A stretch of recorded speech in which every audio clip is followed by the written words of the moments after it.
you want to be a storm chaser, you got a fast car. You know, like a jet engine car. Or a lifted truck that's so heavy the tornado could never pick it up. If you want to be a storm chaser, you gotta have a rocket launcher.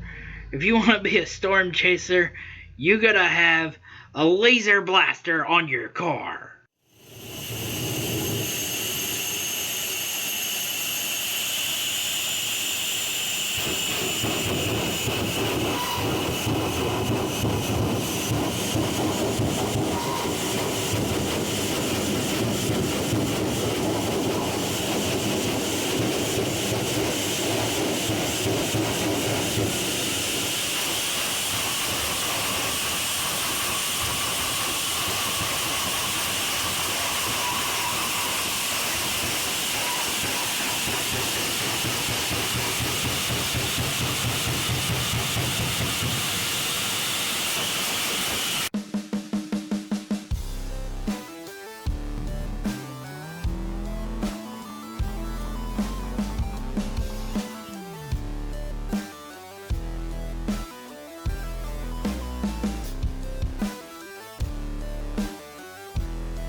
So, how does a young kid who loves racing decide that he wants to be a storm chaser? Well, two things.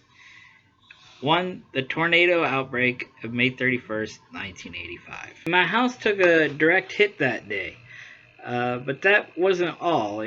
I was more just into racing. Had cars before I was legally able to drive. Uh, I did demolition derby.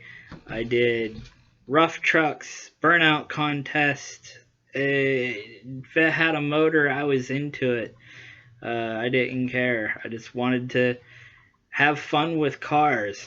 And the other thing is the TIV from Storm Chasers. And if I didn't see the TIV, I would have never connected my love of cars and my passion of storms. But if you want more information on that,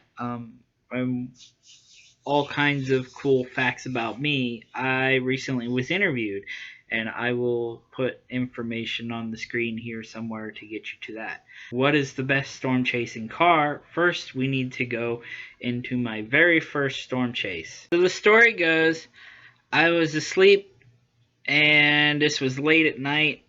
I heard a clap of thunder. It woke me up, and I decided to grab the keys and go on my first storm chase. So this is what I took. A S10 Chevy Blazer, second generation, and we had built it just for looks and for fun. It had lifted 33 tires and custom bumpers, and I put a light bar on top. This was my girlfriend's car. She was in bed asleep and didn't wake up to the thunder like I did and had no idea. So I drove away. I didn't even have a cell phone. I think it was flip phones at this time. And I just drove to a high spot where I could see. And this is the car I was sitting in when I saw that awesome first bolt of lightning that truly got me hooked. And I've been studying storms and learning and becoming a true storm chaser ever since. I don't suggest everyone starts out that way, but yes, I basically stole my ex-girlfriend's car at that night, and she didn't even know. A few days later, she's like, I need gas. Tank's low. I'm like, I don't know what happened. My next storm chasing car was just a work car. It's a car I drove to work every day. The Saturn SC1. I put some rims on it. That was it. I painted them black. And it didn't have like major success, but yeah, I played a lot.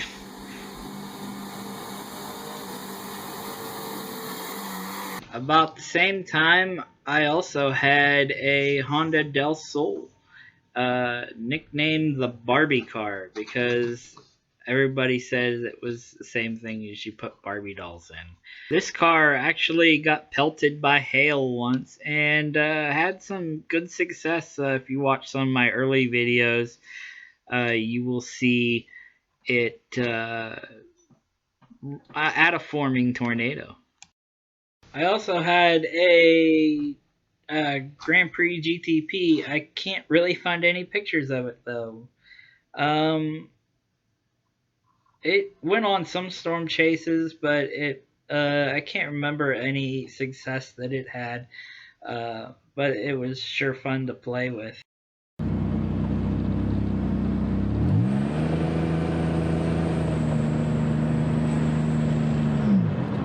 The next car I took out was a 5-speed Nissan Maxima, which is a really nice and good car, but I lowered it. Don't do that to your storm chasing car. It might look cool, but it's not going to get you anywhere storm chasing. After learning my lesson with the Maxima, I decided to get something a little more practical, and in comes a Subaru Forester. This is a first gen 5-speed. The first car I actually experimented with putting instruments on. I had an anemometer and a flashy light, and you quickly learn it gets the wrong attention. It gets people talking to you at the gas station, but yeah, you get all kinds of attention that you just don't end up wanting. But did I learn my lesson? No. I put lights on the next car, which is a second generation Subaru Forester. Yes, I love my Subies. The first one, it blew head gasket. The second one, the tranny went. But I fell in love with these cars. I love Subarus. This is what Sissy learned to drive in. This car actually towed away Little Green, and they're just well-rounded cars. I mean, I even took it to an autocross. It's just a lot of fun, and it's not a WRX, but it's still a fun car. The next car is actually a Chevy Cavalier, and this car had an obsession with deer. I probably missed dozens of deer, but I hit at least 4 deer with this car, and by the time it was done, the front of the car was wrecked. This car made all the way to Oklahoma and back, and it has a ton of miles on it.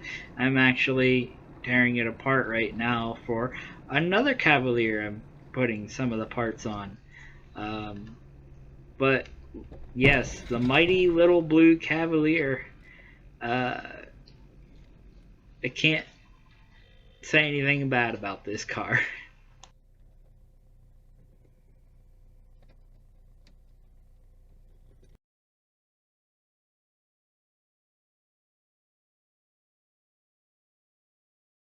Now this is current. It's a 3/4 ton Chevy Suburban. It's got the big block 8.1 liter in it, and it'll tow a house down. 4-wheel drive. And was our Santa tracking vehicle. Back when we did the Santa Claus hunt for 2 years, we did that. It also took us to Niagara Falls. I've towed tons of cars with it. It's a nice, fun truck that guzzles gas. I've taken this truck on tons of storm chases. and it's great. It's had a lot of success, uh, but it's hard on gas. Throughout the winter, I've been driving this little two-wheel drive, five-speed S10, and well, you can see why. Well, we're back to the question. So, what is the best storm chasing car? Well, I can tell you that I don't know. I mean, realistically, I guess you could say the TIV is the best, but that's a intercept vehicle. And what I'm finding is it's a balancing act. The Suburban is great, has lots of space, but it's really hard on fuel. That big block just eats fuel. I would never want to take that all the way across the country. On the opposite end would have been the Honda. Had no space, but great on fuel. Also, it was a little nice. I don't want to smash up something nice. So, what do you need in a storm chasing car? I tried to make a small list. And the first thing is obviously fuel mileage. You don't want a gas hog, especially if you have to drive across the country. The second thing you're going to need is space. It'd be awesome to have something big enough that you can sleep in. But at the same time, something big enough to sleep in is probably going to use fuel. And the type of space as well. Do you want a pickup truck with open bed, or do you want like an SUV or something like that that's closed in? Um, Another thing to actually think about is glass. You're not going to want a sunroof in a car that you plan on driving possibly through massive hail. Um, in your drive type, you want either front wheel drive or four wheel drive. Um, Probably not rear wheel drive for storm chasing. But there are some people who use like old Crown Vics and stuff and have success with those. So reliability, you want something that's not gonna break down in front of a tornado. That would be bad. Something that a lot of people won't think about is comfort. You're gonna be in this car all day, sometimes several days on end. So, yeah, you want something somewhat comfortable, probably working AC. You want something that's durable as well. You're gonna pound this thing through some of the harshest weather on Earth, um, especially if you do wintertime chasing as well. So, um, yeah, something very durable that can take a beating. Aftermarket. If you're going to be modding out your car, what's available on the aftermarket? Is there a huge aftermarket influence for your particular car? And ease of parts. So if your car breaks down, are they going to have parts in stock at the regular part stores, or is it something that you're going to have to wait weeks on end to have shipped from who knows where, depending on where your car is made? Also in junkyards, is there going to be stuff available in junkyards? So in the past, I've always just used whatever car I've had, rather stealing my girlfriend's car in the middle of the night, or um, a work car, or whatever car I've been driving at the time. So this is my opportunity to buy an actual dedicated storm chasing car. It'll be the first time that's the only thing this car will do. I'm going to keep my Suburban. I use it for towing. I have my S10 for work. And now I need a dedicated storm chasing car. So comment below whatever you think is the best storm chasing car, because I may take your advice and buy whatever it is that you say that I need to buy. Then tell me what kind of modifications should I do to it. Because if you're having something cool like a storm chasing car, you should have it modified, right? Especially if it's just a dedicated storm chasing car.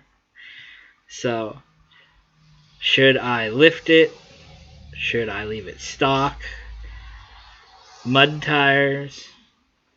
You tell me what should I do to whatever car that I get for storm chasing. In the past, I've always just used whatever car I had. There is another report of rotation in Ohio. No. That would be my partner. Hey, Rose. Say hi to the internet. We're recording narration for a video. Hello, Internet.